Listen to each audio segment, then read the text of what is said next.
काशी में पद्मश्री ओलंपियन मोहम्मद शाहिद के घर के एक हिस्से को बुलडोजर से ढहाया गया है। साथ ही 5 बुलडोजर से 12 मकान और दुकानें भी तोड़ दी गई हैं।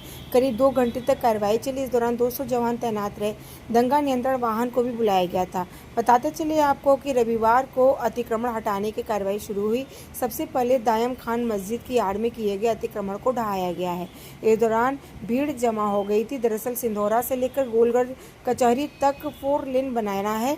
इसके लिए चौड़ीकरण किया जा रहा है। 2 महीने पहले 30 से 40 मकान और दुकानों को भी ध्वस्त किया गया था। पीडब्ल्यूडी के XEN ने बताया है कि कार्रवाई अधिनियम से पहले प्रशासन ने लोगों को नोटिस जारी किया था।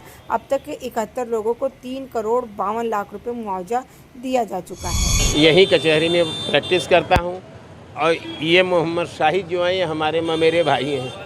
क्या बातचीत आज हुई है ADM से और अधिकारियों से बातचीत करते? मकान कितना रुक गया है, वजह क्या? यहाँ अभी कोई इधर क्या किया है, अभी इसके यहाँ जहाँ तोड़ रहे हैं यहाँ लड़की की शादी है 10 तारीख से लेके और करीब वही जो है 17 के आसपास जो है लगेगा और उसमें तोड़ के सब बर्बाद कर दे रहे हैं। दूसरी बात, इसमें जो भाई रह रहे हैं जिन्होंने स्टे भी लिया है, इनके पास पूरे बनारस में या पूरे भारतवर्ष में कहीं भी 1 इंच ज़मीन भी नहीं है। आप यहाँ से तोड़ के निकाल दोगे, सड़क पर आ जाएंगे, ये कहाँ जाएंगे? गवर्नमेंट का ये कहना है कि पुनर्वास, लैंड एक्विजिशन के साथ साथ पुनर्वास भी उसमें लगा हुआ है। तो आप उसको पुनर्वास करते, कहीं 2-1 कमरे का मकान दे देते, वो शिफ्ट हो जाता, तब आप कहीं तोड़ते। लेकिन ये ज़बरदस्ती प्रशासनिक गुंडाई के बल पे तोड़ रहे हैं। क्या बातचीत हुई उसके बाद और वापस लौट गई?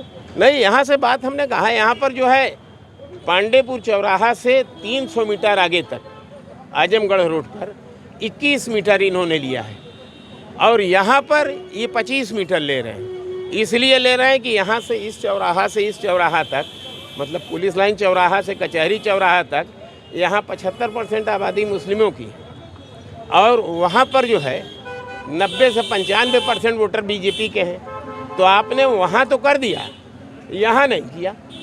अभी हमने केके सिंह से कहा इधर से, तो कह रही शासन से हुआ। हमने कहा फिर आप झूठ बोलते हो, शासन से नहीं, उन्होंने किया, क्या नाम है, उनको हस्तक्षेप किया जायसवाल जी। तो अगर उन्होंने हस्तक्षेप किया तो वही चीज़ तो बाकी पर लागू होना चाहिए था ना। तो क्या सरकार जो है, सरकार वेलफेयर ऑफ द स्टेट है ना, पब्लिक के वेलफेयर के लिए है ना, पब्लिक के विध्वंस के लिए तो नहीं ना है। लेकिन यहाँ तो विध्वंस किया जा रहा है। तो क्या राज्य मंत्री के हस्तक्षेप से ऐसा हुआ? रविंद्र जायसवाल वहाँ पर, हाँ, रविंद्र जायसवाल राज्य मंत्री की वजह से पांडेपुर चौराहा से 300 मीटर तक हुआ है। पेपर में भी है, सारी चीज़ है, पूरा वीडियो वगैरह सारा हम लोगों के पास है।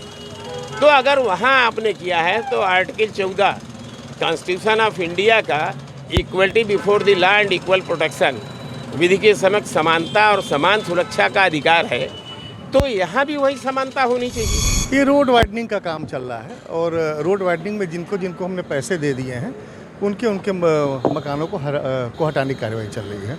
क्या किसी तरीके का कोई विरोध वगैरह या नापी से ज़्यादा तोड़ने की बात सामने आ रही है क्या?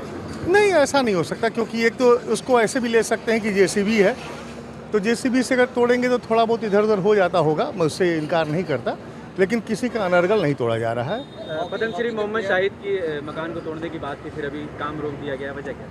ये काम नहीं रोका गया है। उनके मकान में 9 शेयरर थे, 6 लोगों ने पैसा ले लिया है, 2 और 3 लोगों का स्टे है, तो उनका स्टे वाला पोर्शन छोड़ दिया गया है, बाकी 6 लोगों का तोड़ा गया है।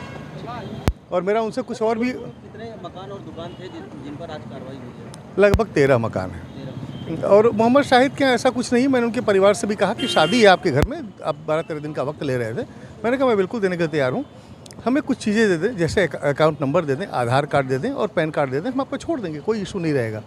उन्होंने वो भी नहीं लिया। तो ठीक है।